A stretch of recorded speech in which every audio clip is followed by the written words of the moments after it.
नमस्कार दोस्तों, आप सभी का Sharma sir India YouTube channel पर स्वागत है। रीजनिंग के इस क्लास में आज का सवाल देखते हैं क्या है। यहाँ पर क्या बोला है, among A B C D N E, 5 आदमी है, क्या है, कौन कौन है, ए बी सी डी और ई, और इन लोग का क्या है डिफरेंस, उन लोग का हाइट अलग अलग है, सेम हाइट का नहीं है, ए बी सी डी ई अलग अलग हाइट का है। तो A is shorter than only than B, A क्या है, बी से शॉर्टर है, छोटा है, नाटा है। And E is taller only from D, और ई क्या है, सिर्फ डी से बड़ा है या ऊंचा है। Who will be the third tallest among them, तो इन पांचों में से थर्ड टॉलेस्ट मतलब बीच का तीसरा सबसे ऊंचा कौन है। तो मैं एक काम करता हूं, यहाँ पर ऐसे लेवल लगा देता हूं, ये मतलब सबसे 3 4 5, जो ऊपर होगा वो सबसे ऊंचा, दूसरे नंबर पर दूसरे ऊंचा, तीसरा चौथा और सबसे नाटा नीचे आ जाएगा। ऐसे करूंगा मैं, कोई के ऐसे भी दे सकते हैं, छोटा या बड़ा सिंबल से, मैं ऐसे कर देता हूं ताकि और आसान हो जाएगा। तो यहाँ पर क्या बोला है, A is shorter only than B, A क्या है, शॉर्टर है, किससे, सिर्फ बी से छोटा है लेकिन बाकी से बड़ा है। इसका मतलब A is shorter only than B, मतलब ए क्या है, शॉर्टर है, छोटा है, किससे, सिर्फ बी से, मतलब ए छोटा है बाकी, और सी डी ई से मतलब ये बड़ा है, मतलब ऊंचा है। तो ए इज शॉर्टर देन, तो बी ऊपर हो जाएगा और ए नीचे हो जाएगा, क्योंकि B is shorter only than B, A is shorter only than B, A क्या है, सिर्फ बी से छोटा है या हाइट में छोटा है। E is taller only from D, और ई क्या है, सिर्फ डी से टॉल है, ऊंचा है। अगर हम यहाँ पर ई लिखें तो सिर्फ डी से ई नहीं होगा, क्योंकि यहाँ पर और एक आदमी होगा, तो ये नहीं होगा, सिर्फ डी से बोला है। यहाँ देखिए, E is taller only from D, मतलब ओनली फ्रॉम डी मतलब ई कौन क्या है, सिर्फ डी से बड़ा है, ऊंचा है। तो बाकी क्या छूट गया, ए बी सी छूट गया, सी डी ई बस हमारा निकल गया, हमने इसको पकड़ लिया, क्रैक कर लिया क्वेश्चन को। अब यहाँ पर पूछा है क्या, who will be the third tallest among them, तो इन पांचों में से सब थर्ड टॉलेस्ट कौन है, यहाँ पर सी है, बीच वाला थर्ड, फर्स्ट सेकंड थर्ड।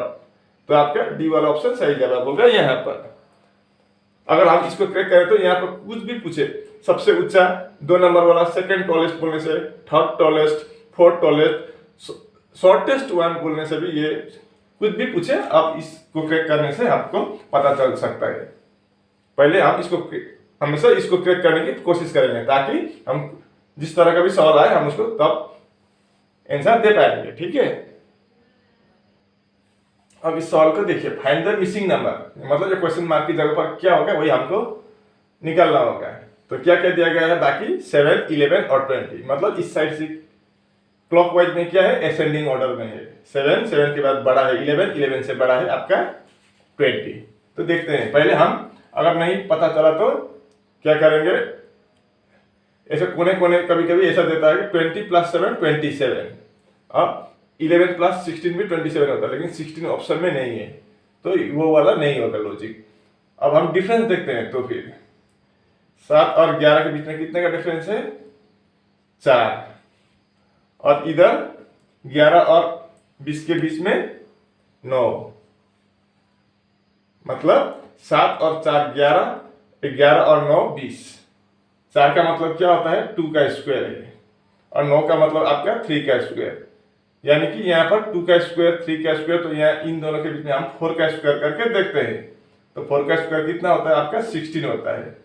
तो 7 + 4 11, 11 + 9 20, 20 + 16 कितना होगा, 36, यानी कि आपका सी वाला ऑप्शन सही जवाब होगा यहाँ पर।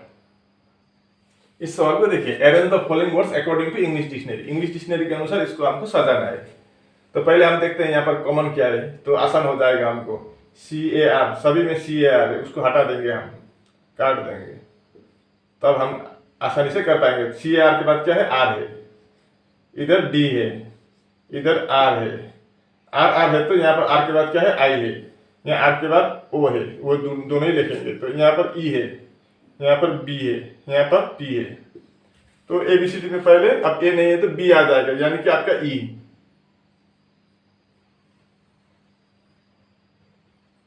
ये वाला हो गया।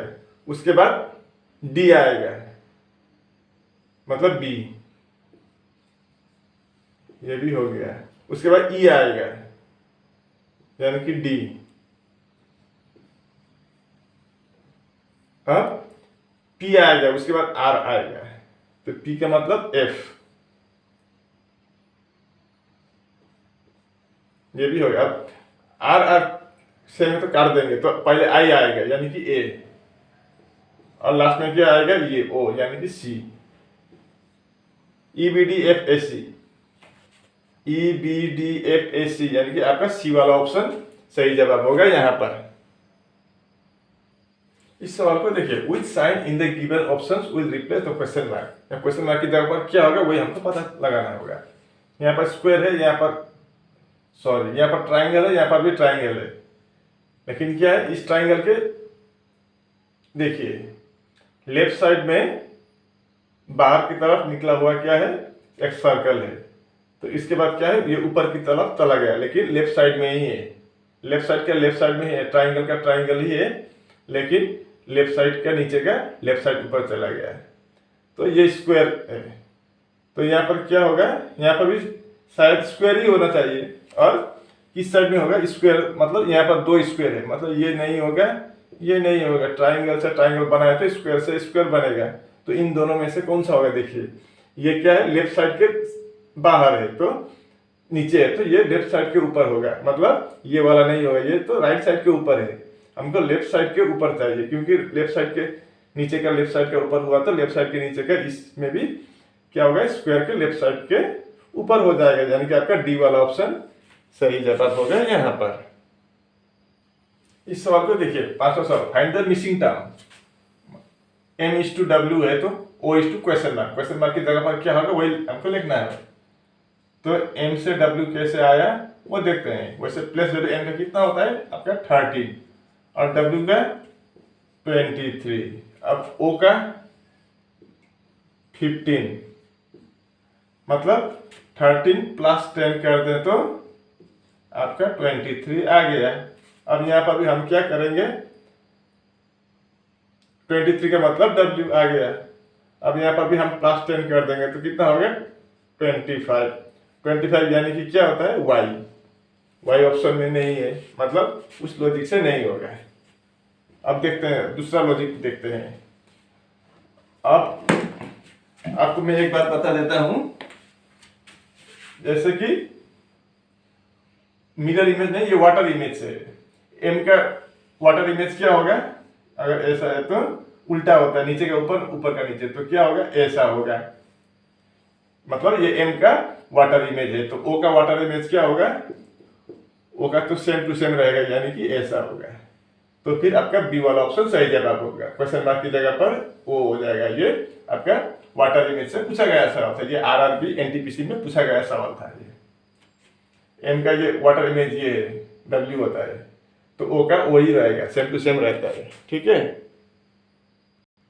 इस सवाल को देखिए, ये आपका ब्लड रिलेशन से है। R+S का मतलब R S के हस्बैंड है, R-S R S के ब्रदर है, R/S R S के सिस्टर है, और R/S क्या है, R S के मदर है। तो B क्या लगेगा आपका E का है, वही पूछा है। आपका 4 ऑप्शन दिया गया है। मैं आपको दो तरह से सिखाऊंगा, एक शॉर्टकट फॉर्मूला सिखाऊंगा और एक दो फॉर्मल तरीके से जो करते हैं वो सिखाऊंगा। जो आपको आसान लगे वही करना है, आसान या ठीक लगे वही करना है। तो पहले मैं एक बात बता देता हूँ, जैसे कि हमारा ग्रैंडफादर, पहले एक बात छोड़िए, वो छोड़िए, मैं ये बता देता हूँ। जैसे कि खुद सेल्फ या अपनी बीवी, वाइफ या हस्बैंड या ब्रदर, सिस्टर और कॉजिन, ये हमारा जीरो जेनरेशन, मतलब हमारा लेवल का जो जीरो है। तो हमारे ऊपर कौन होता है, फादर, मदर, अंकल और आंट, ये +1 जेनरेशन। और उसके ऊपर भी क्या होता है, ग्रैंडफादर, ग्रैंडमदर, यानी कि ये +2 जेनरेशन। ये आप याद रखिए, ये लिखने की जरूरत नहीं है, एक बार याद रखने समझ जाएंगे तो आप इसको याद कर सकेंगे। ग्रैंडफादर ग्रैंडमदर का मतलब दादा दादी या नाना नानी, ये +2 जेनरेशन। अब हमारे समझिए बेटे बेटी, भतीजे भतीजी, भांजा भांजी, नेफ्यू और नीस, ये -1 जेनरेशन। और एक है ग्रैंडसन और ग्रैंडडॉटर, ये क्या होगा -2 जेनरेशन। हमारा जेनरेशन 0 है। अब हमारा पिताजी माताजी चाचा चाची, ये +1 जेनरेशन। हमारा दादा दादी नाना नानी +2 जेनरेशन। हमारे बेटे बेटी भतीजे भतीजी भांजे भांजी -1 जेनरेशन। और हमारे पोते पोती, ये आपका -2 जेनरेशन। ये बात याद रखिए। अब हम आसानी से कर पाएंगे। देखिए कैसे करेंगे हम।